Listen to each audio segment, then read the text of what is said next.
के बारे में सोचते हैं। आइए आगे बढ़िए, सरकार के नियमों में बदलाव करना है, मुझे बताइए। अब देश रुकना नहीं चाहता है, 2047 दूर नहीं है, एक एक पल की कीमत है और हम एक भी पल गंवाना नहीं चाहते दोस्तों।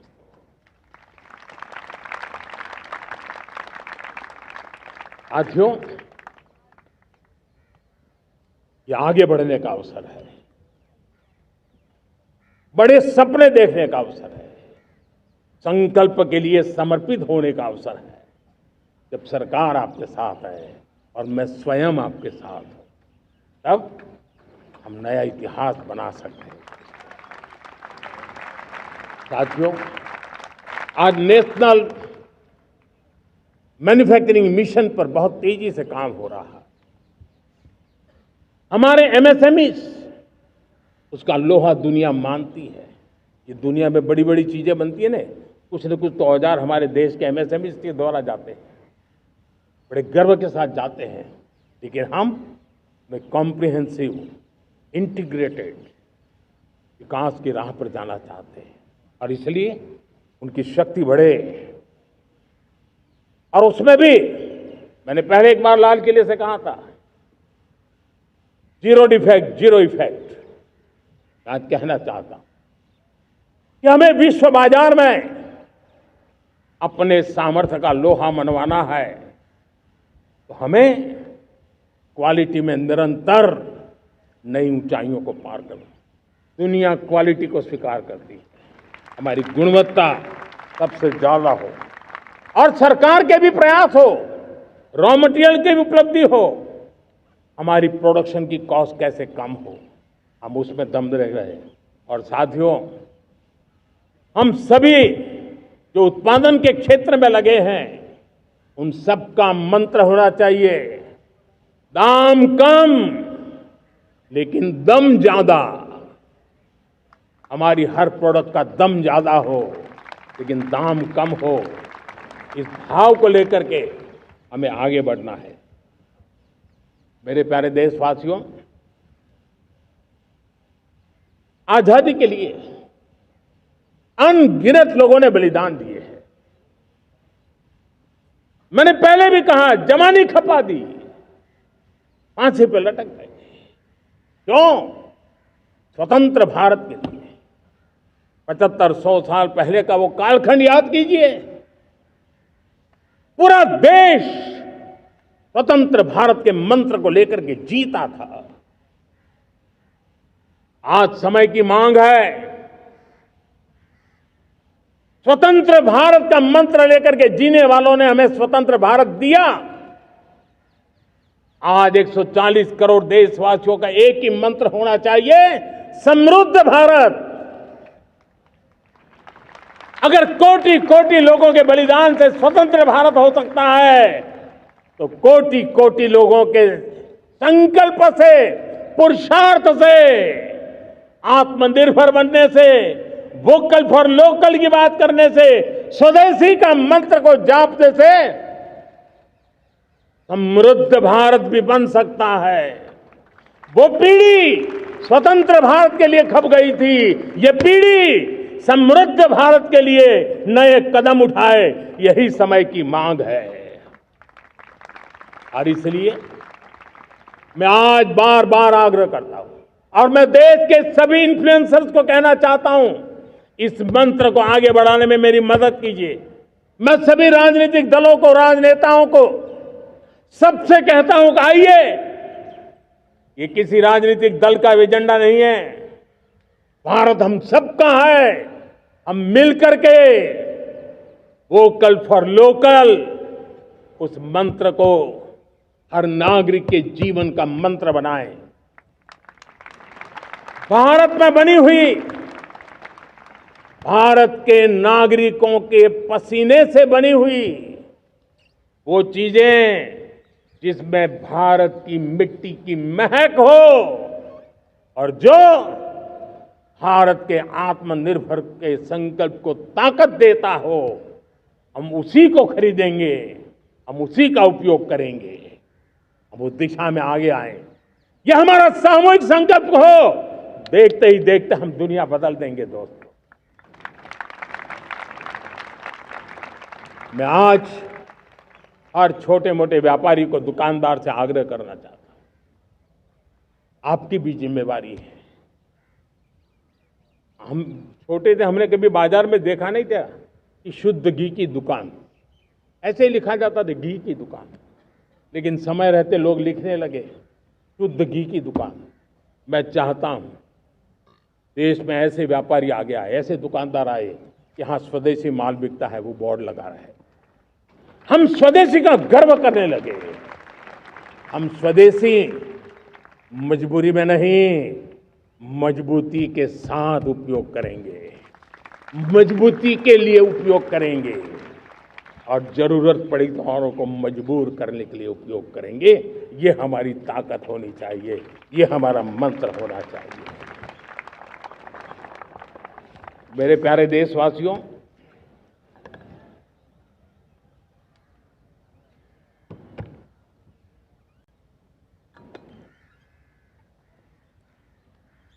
मुझे बहुत लंबे समय से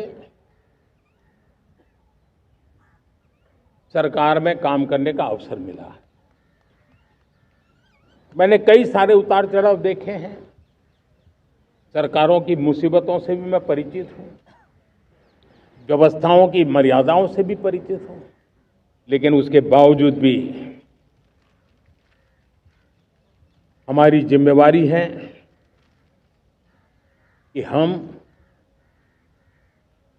किसी की लकीर को छोटी करने में अपनी ताकत बर्बाद न करें। मैं बड़े अनुभव से कहता हूं, किसी दूसरे की लकीर छोटी करने के लिए अपनी ऊर्जा हमें नहीं खपानी है। हमें पूरी ऊर्जा के साथ हमारी लकीर को लंबा करना है।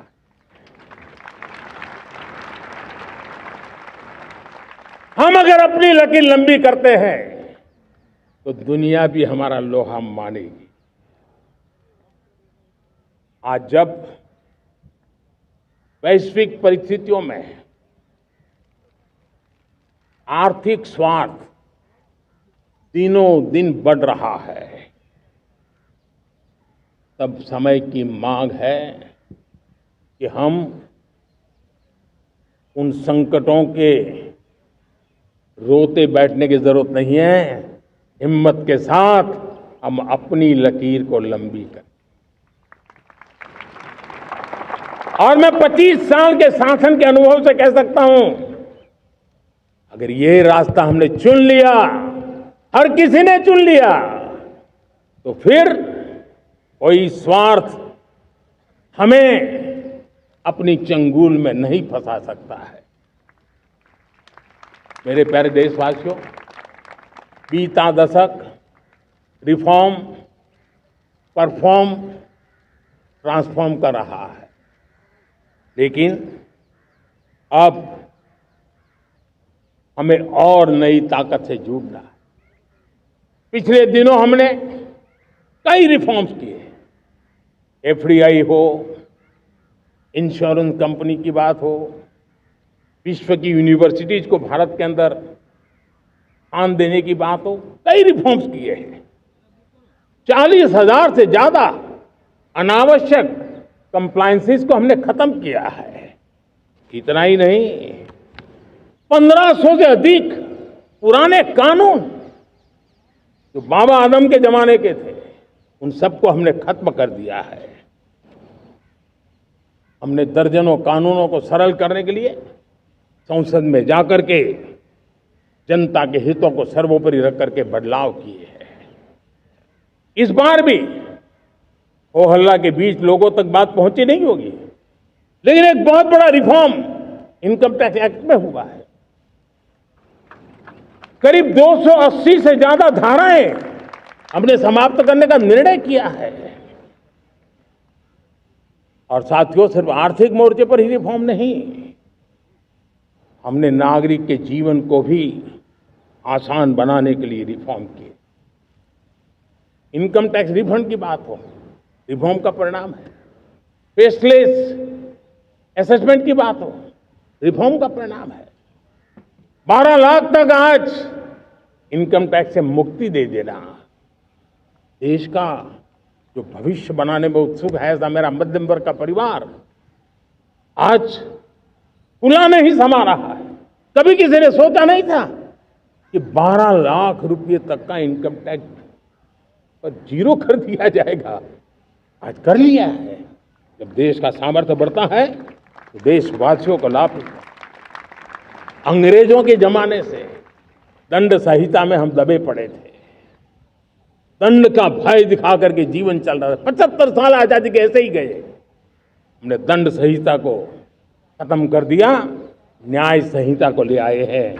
न्याय संहिता में भारत के नागरिक के प्रति विश्वास का भाव है, भारत के नागरिक के अंदर अपनेपन का भाव है, संवेदनशीलताओं से भरा हुआ है। हमने रिफॉर्म की यात्रा को तेज करने के लिए बीड़ा उठाया। हम बहुत तेजी से आगे बढ़ना चाहते हैं। मैं चाहता हूं देशवासियों, देश के लिए कर रहा हूं, मैं मेरे लिए नहीं कर रहा हूं, किसी का बुरा करने के लिए नहीं कर रहा हूं। मेरे राजनीतिक दल, मेरे प्रतिस्पर्धी साथी भी देश की उज्जवल भविष्य के लिए आगे आए, हमारा साथ दें।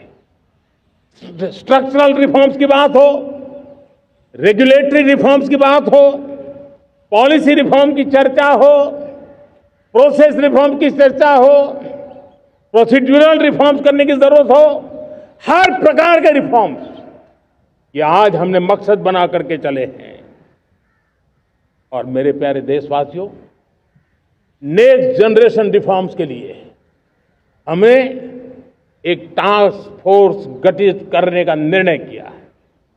ये टास्क फोर्स समय सीमा में इस काम को पूरा करे, वर्तमान नियम, कानून, नीतियां, रीतियां 21वीं सदी के अनुकूल, वैश्विक वातावरण में अनुकूल और भारत को 2047 में विकसित राष्ट्र बनाने के संदर्भ में नए सिरे से तैयार हो और उसका समय सीमा में अपना कार्य पूरा करने के लिए इस टास्क फोर्स की रचना की है। साथियों, ये रिफॉर्म के कारण जो नए लोग अपना भविष्य बनाने चाहते हैं उनको तो हिम्मत मिलेगी। हमारे स्टार्टअप्स हो, हमारे लघु उद्योग हो, हमारे गृह उद्योग हो, उन लोग उद्यमियों को उनकी कंप्लायंस कॉस्ट बहुत कम हो जाएगी और उसके कारण उनको एक नई ताकत मिलेगी। जो एक्सपोर्ट की दुनिया में उनको लॉजिस्टिक सपोर्ट के कारण, व्यवस्थाओं में बदलाव के कारण उनको एक बहुत बड़ी ताकत मिलेगी। साथियों, ऐसे ऐसे कानून है हमारे देश में, छोटी छोटी चीजों के लिए जेल में डालने के कानून है। आप हैरान हो जाएंगे, किसी ने नजर नहीं दौड़ाई। मैं पीछे लगा हूं, ये मेरे देश के नागरिकों को जेल में बंद करने वाले जो अनावश्यक कानून है वो खत्म होने चाहिए। हम संसद में पहले भी बिल लाए थे, इस बार भी लेके आए हैं।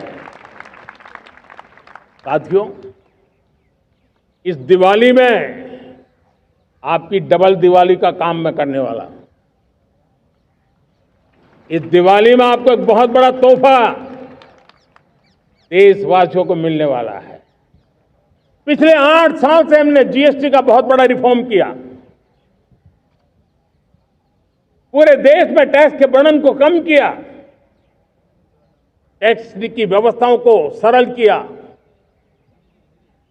और 8 साल के बाद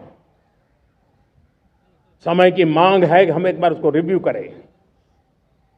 हमने एक हाई पावर कमेटी को बिठा करके रिव्यू शुरू किया, राज्यों से भी विचार विमर्श किया और मेरे प्यारे देशवासियों, हम नेक्स्ट जनरेशन जीएसटी रिफॉर्म्स लेकर के आ रहे हैं। ये दिवाली के अंदर आपके लिए तोहफा बन जाएंगे। सामान्य मानवीय की जरूरतों के टैक्स भारी मात्रा में कम कर दिए जाएंगे, बहुत बड़ी सुविधा बढ़ेगी। हमारे एमएसएमई, हमारे लघु उद्यमी, इनको बहुत बड़ा लाभ मिलेगा। रोजमर्रा की चीजें बहुत सस्ती हो जाएगी और उससे इकोनॉमी को भी एक नया बल मिलने वाला है। मेरे प्यारे देशवासियों, आज देश तीसरी बड़ी इकोनॉमी बनने के लिए समय तेज गति से आगे बढ़ रहा है। हम दरवाजे खटखटा रहे हैं और बहुत तेजी से हम उसको अचीव भी कर लेंगे। और कोई तो दिन होगा, मैं आपके बीच आकर के लाल किले की प्राचीर से ये खबर भी सुनाऊंगा।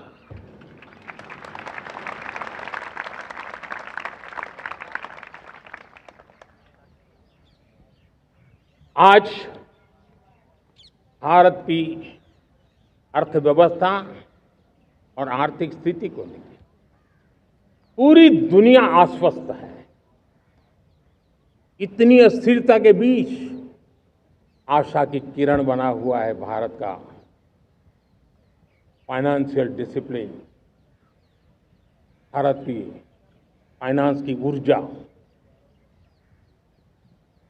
संकट के घेरे में जब अर्थव्यवस्था पड़ी हुई है, तब भारत ही उसे बाहर निकलेगा, ये भरोसा दुनिया में पनपा है। आज इन्फ्लेशन कंट्रोल में है, फॉरेन एक्सचेंज रिजर्व हमारे बहुत मजबूत है।